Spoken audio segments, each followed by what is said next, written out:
My sister-in-law snooped and stole our baby's name, then announced it right after she gave birth, but her face immediately dropped when she realized that we tricked her. So I have been married to my husband Kevin for 5 years. We have a 3-year-old daughter, and I'm currently pregnant with twins. My brother-in-law Terrence has been married to his wife Jess for 7 years. Jess and I are total opposites. Jess and an extrovert. She's kind of loud, boisterous, and some would even say abrasive. I'm an introvert. I'm not quiet or shy, but I am reserved. I'm also very observant. The first time I met Jess, I told Kevin that we would be like oil and water. We have never been overtly hostile towards each other, but also have never gone out of our way to bond. Jess and I have been in a one-sided beef since the day Kevin and I started dating. I give her zero thought if I don't have to, and yet I live rent-free in her mind based on snide comments she's made over the years. The reason why is jealousy. Kevin and I dated for only a year before we got engaged. We then were married. Within 6 months of that engagement, we had an actual wedding with a ceremony and reception, went on a honeymoon, bought a house in the burbs, and got pregnant in rapid succession. Both of us have good careers and are financially stable. Mother-in-law, father-in-law, and Neil all adore me. Jess and Terrence did not have a similar path. They had been on and off since they were 19-20 with Terrence, never really wanting to commit. During one of their breaks, Terrence got a FWB pregnant and now has an 11-year-old son. This has always been a sore subject with Jess due to her fertility struggles. Fibroids. When they finally got back together, she pressed him for marriage until he relented and gave her a shut-up ring. They went to the courthouse on a random Tuesday, then had dinner at Red Lobster afterwards, and went back to work the next day. Not trying to be shady, just relaying the facts. They now live in a 2-BR apartment in a call city while working hourly jobs. They aren't minimum wage or anything, but constantly need OT to make ends meet. This has led her to resent me over the years. She thinks everything has come easily to me and has let that fester. There was a time a few years ago at a gathering where she got drunk and got into an argument with Terrence. I think her attitude that night stemmed from seeing me with my infant daughter to hurt him. She blurted out that she married the wrong brother. Everyone was shocked. I wasn't. She just said the quiet part out loud and revealed what I already knew. So I poked her a little and said, "Really? Which one?" That's kinda gross, since both were minors when you met them. Context: Kevin and Terrence also have a younger brother, Tim. Boy, did she fly off the handle after that lull. To this day, she claims to have no memory of that night. Anyway, now I know there is a new reason why she resents me. Unfortunately, Terrence and Jess had fertility issues for several years before finally having their son a couple of weeks ago. Prior to this, Jess was very odd towards us when I was pregnant with our daughter. The best way to describe it is hot and cold. One minute she pretended like she didn't care while we were talking about it at family gatherings, the next she was volunteering to throw the baby shower. I gave a firm no to that. We both assumed the behavior was because of their fertility issues and didn't think too much of it. But the strangest thing she did was almost demand to know what we were naming our daughter before we announced it. She asked us constantly after our gender reveal and got visibly annoyed when we just laughed her off and said it was a secret. We couldn't understand why the hell she cared so much, as she was not expecting at this time. Regardless, we didn't share the name with anyone. When our daughter was born and her name was finally announced, Jess was kind of obsessed with it. I don't know how to explain it. She just kept going on and on about how beautiful and unique it was. To this day, she comments about how different it is. The name we chose is a pretty common Welsh name, which wouldn't be all that different except for the fact that we are African American. LOL. I've always gravitated towards names from different regions and found and fell in love with the name years ago and never shared it with anyone before. Kevin fast forward to both of us being pregnant at the same time. Jess' odd behavior continued towards me, but this time it was more blatant. Snarky comments under the guise of jokes about how big I was going to get with 2 babies and that my body would never snap back like it did after our daughter. She even accused us of getting pregnant on purpose after she announced her own pregnancy, even though the whole family knew we were actively trying. And at the time of her announcement, I was already a few weeks along and didn't know one thing about me. Introvert or not, I'm no pushover and will stand up for myself, But I chose to ignore Jess because I knew that would get to her more than confronting her would, since she seems to thrive off drama. Jess was obviously much further along than we are. However, we did have our gender reveal prior to Jess giving birth, and right on cue, the baby name interrogation started again because they decided not to find out the gender of their baby in advance. Jess kept hounding us for both of the names we had already picked out, but again we declined to answer. After days of this, I got annoyed and asked Kevin if he thought the reason for her insistence was so she could use the name first, since she was due first. He kinda chuckled until he realized I was serious and said he didn't think so, but that anything was possible. So I said, let's test it. We were due to host my father-in-law's birthday at our house a couple weeks later, and I decided to leave something in the unfinished nursery with a girl and boy name on it and see if Jess went snooping because Kevin thought it was silly. He said he would give me $20 if she did it. So I went on to some site where you can order custom name wall decals and put in the names Aria Rose and Sebastian Ali. These are names that we like but aren't remotely close to what we chose. This will also be our last pregnancy, so even if Jess did use them, we wouldn't care. I didn't complete the order. I got to the final page and then printed it out and hid it in a dresser drawer in the nursery. The party goes off, but because we were busy hosting, we never noticed if Jess disappeared for any extended period of time. When I went into the NICU the next morning, nothing was out of place and the order sheet was still in the exact location, so we both just went VLP and forgot about it. I did, however, notice that Jess never asked us about the names again. Then Jess gives birth. We went to the hospital to give our congrats when we go in and see the baby. I asked what his name was, and man, I cannot properly explain the poop-eating grin that came over Jess' face as she says Sebastian Ali. I mean, she was really proud of herself, and honestly, it's the most vindictive I have ever seen her look in the years I've known her. But instead of reacting how she was expecting, I performed like I had graduated from Juilliard. Oh my god, that's such a great name. He's so cute. Look at his whittle face. Oh, I just love him so much. Welcome to the world, Sebastian. Auntie is gonna spoil you rotten. I mean, I am laying it on thick without an ounce of bother. The range of emotions on Jess' face went from shock to confusion to rage in a span of maybe 17 seconds. Meanwhile, my husband is holding in the laugh of the century. We later say our goodbyes, and he gives me a 20 in the elevator while almost crying laughing.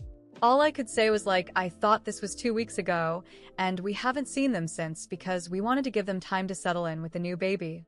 I have heard from my mother-in-law that Jess doesn't seem as thrilled about motherhood as she thought she would be considering how long it took them to conceive, but said it might just be baby blues.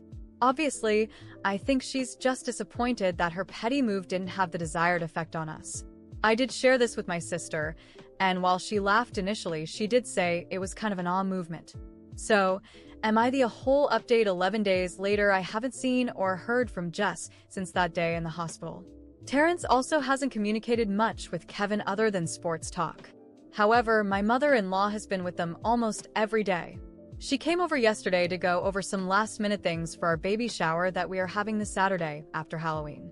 I am not due till late January, but with the holidays and twins tending to arrive early, we just wanted to get it out of the way.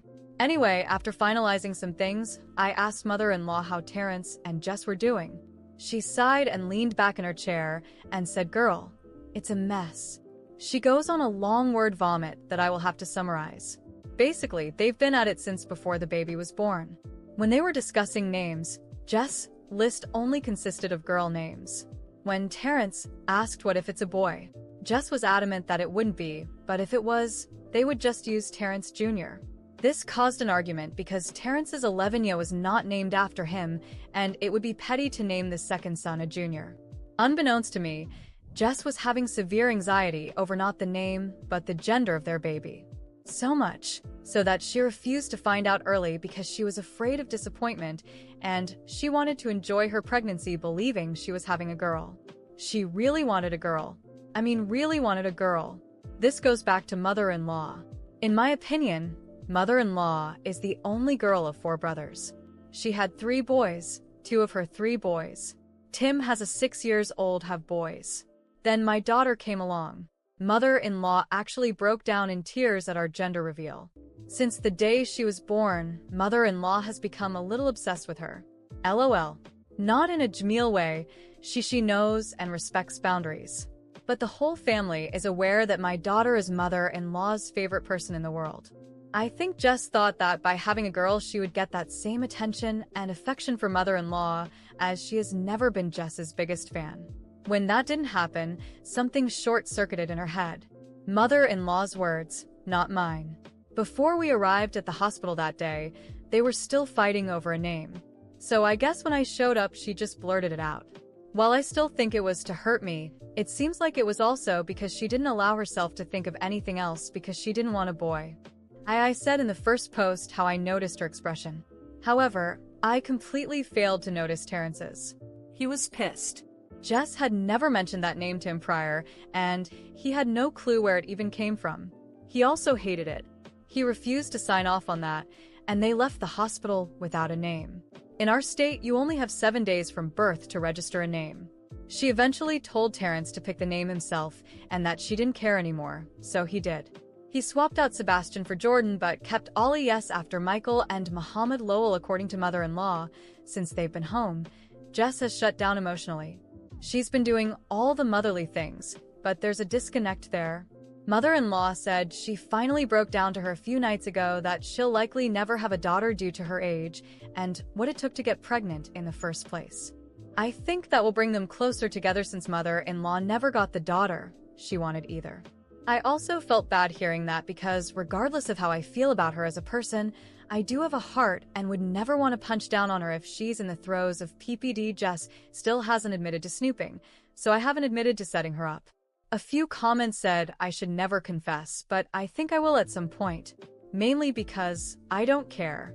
LOL. I am more than willing to burn a bridge while I am still standing on it, but now simply isn't the time. The following week after Jess and Terrence's baby was born, I focused on my life and on preparing for our baby shower. With twins on the way, everything had to be in place before the holiday season started. Kevin and I were excited, but I knew deep down that something was brewing between Jess and Terrence. We hadn't heard from them directly, and their absence only confirmed that things weren't going well. 2 weeks later, as I folded baby clothes in the nursery, Kevin walked in with his phone in hand, grinning. It was Terrence, wanting to vent a little. Kevin put the call on speaker, and I kept folding clothes, pretending to be absorbed. Terrence sounded exhausted. He said Jess had been cold and emotionally distant since they left the hospital, doing only the bare minimum for the baby. She doesn't even look at him properly, Terrence said. She feeds him, changes him, but there's no love there. She's just checked out. As I listened, I exchanged glances with Kevin, who was trying to hold back laughter. But for the first time, I didn't feel as satisfied as before. As much as Jess was unbearable and competitive, hearing that she was going through a breakdown made me feel uneasy. Still, I said nothing and let Terrence continue. He explained that the fights between him and Jess had escalated. After controlling every aspect of the pregnancy, she couldn't handle the fact that they had a boy and not the girl she had so desperately wanted. She spent months convincing herself it was a girl, he said, and when it wasn't, something snapped. He admitted he had tried suggesting therapy, but Jess refused, insisting that she was just tired and things would get better with time. Terrence seemed lost, and for the first time, I felt a little sorry for him. Jess's childish rivalry with me had morphed into an internal battle she couldn't win. Then, Terrence said something that caught me off guard. He revealed that during one of their fights, Jess admitted she hated the name Jordan Ollie. She confessed that she only wanted to use Sebastian Ollie to hurt me, as if stealing the name was some kind of petty victory. She didn't even think about what it would mean for our son, Terrence said bitterly. All she cared about was getting back at you. When the call ended, Kevin and I exchanged knowing looks. I didn't have to say anything. He knew exactly what I was thinking. The satisfaction I had felt earlier was starting to wear off. This situation wasn't over yet, and I knew it. At our baby shower, Jess and Terrence showed up unexpectedly. I was shocked. They were the last people I thought would attend. Jess entered the house, holding the baby like a bag of groceries, with an exhausted expression. The room fell silent for a moment before everyone resumed their conversations, pretending nothing was wrong. But the tension was palpable. Throughout the party, I kept my distance, watching Jess. There was something unsettling about the way she moved, as if she was detached from everything around her. Kevin chatted with Terrence about sports, pretending nothing was amiss, while my mother-in-law pulled me aside, worried. "She's like this all the time," she whispered. "I don't know how much more she can take." I wanted to feel empathy, I really did. But a part of me, a vindictive, prideful part, couldn't forget all the times Jess had tried to tear me down. A voice inside me whispered, "She's just reaping what she sowed." So I decided to be kind. Overly kind. I grabbed a tray of appetizers and approached Jess. "Do you want something? You must be tired with the baby and everything." She gave me a cold, tired look. "No, thanks," she muttered. But I wasn't about to let her off that easily. "You know," I said, smiling sweetly, "Jordan is a beautiful name. Terrence made such a great choice. It suits him perfectly." Jess's eyes narrowed, and I saw the flicker of rage spark in them. She knew I was playing the same game she had. Only now she was the one losing, and I was winning. A week later, my mother-in-law called with unexpected news. Jess had left. She packed her things and moved in with her parents, leaving Terrence alone with the baby. My mother-in-law was frantic, trying to make sense of what happened, but I knew exactly what had occurred. Jess finally realized she had lost. Her life had revolved around competing with me, and when her most spiteful plan failed, she completely broke down. Terrence called Kevin a few nights later, desperate for advice. He was overwhelmed, trying to care for the baby on his own, and worried about Jess's mental state. Kevin shook his head as he listened, and when the call ended, he said, "I don't think she was ever ready to be a mother." For a moment, I felt a pang of guilt, but it quickly faded.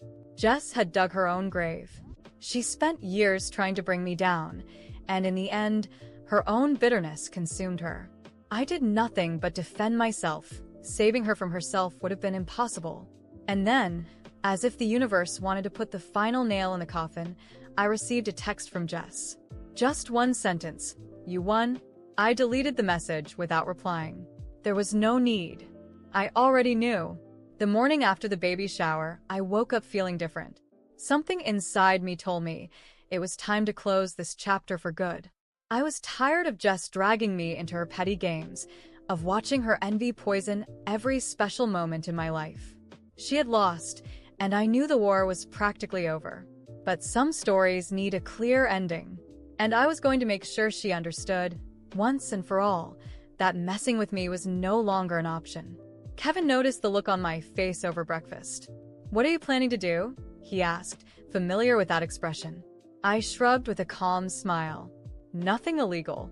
I just need to set things straight." He chuckled. "As long as you don't end up in jail, do whatever you need to." With that, I made a simple but effective decision. I was going to confront Jess in person. No texts, no calls. It was time to look her in the eye and close this chapter the way only I could. I dressed casually but stylishly, knowing that appearance is one of the most powerful weapons, especially when dealing with someone like Jess. Then, I drove to her parents' house unannounced. When she opened the door and saw me standing there, her face flickered with a series of emotions: surprise, discomfort, and, finally, her familiar disdain. "What are you doing here?" she asked, her voice exhausted. I could hear the baby crying in the background, and the house was a mess. "Perfect. I came to talk," I said, my tone calm but firm. "We can do it here, or we can go somewhere private. Your call." She hesitated for a moment, but eventually opened the door wider, letting me in. I shut the door behind me with a soft click and got straight to the point. "Listen, Jess," I began, crossing my arms. "You tried. I get it. It was a decent attempt. But it's over." She glared at me, but I didn't give her the chance to respond. "You've spent years competing with me, trying to tear me down, stealing moments that were never yours to take. And in the end, all you've done is ruin yourself. Now you're here, with a baby you can't even connect with and a life you don't even want. And guess what? I don't feel sorry for you. I could see the rage boiling just beneath the surface, but she was still trying to maintain her composure. "Do you think this is fun for you?" she hissed. "Coming here to rub it in my face that you have everything I ever wanted." I smiled, not cruelly but coldly. "This isn't about what I have, Jess. It's about what you lost. And it wasn't material things. It was control. You lost control of your own life because of a childish obsession with me. And now you have nothing."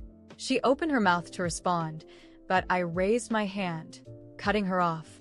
"Listen closely, because I won't say this again. I didn't come here to fight. I came to end this. What you think or do from now on doesn't matter, because I don't play your game. I never did. You played it alone, and you lost alone." For a moment, she was completely silent. Then something unexpected happened. She broke. The tears she'd been holding back for weeks finally spilled over, and she sank onto the couch as if all the strength had drained out of her. "I just wanted things to be different," she whispered, more to herself than to me. "I know," I said, softening my tone slightly, though I kept my firmness.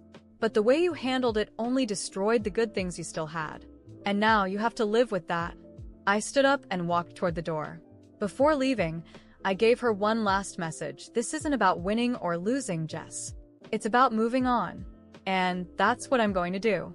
I suggest you do the same." Without waiting for response, I left and closed the door behind me. On the drive home, a sense of relief washed over me. It wasn't an explosive victory full of fireworks and revenge. It was the kind of revenge that's most powerful, knowing I had closed this chapter on my terms, and from now on, her life would no longer affect mine. A few weeks later, I heard from my mother-in-law that Jess and Terrence had started couples therapy. Jess was still distant, but she'd finally accepted that she wouldn't have the daughter she'd dreamed of. She seemed to be making an effort to bond with the baby. I didn't wish her any harm. There was no need. Life had already dealt her all the lessons she needed, even if it would take years for her to fully learn them. Meanwhile, Kevin and I moved on with our lives. Our baby shower was a success, and the birth of our twins brought a joy beyond words.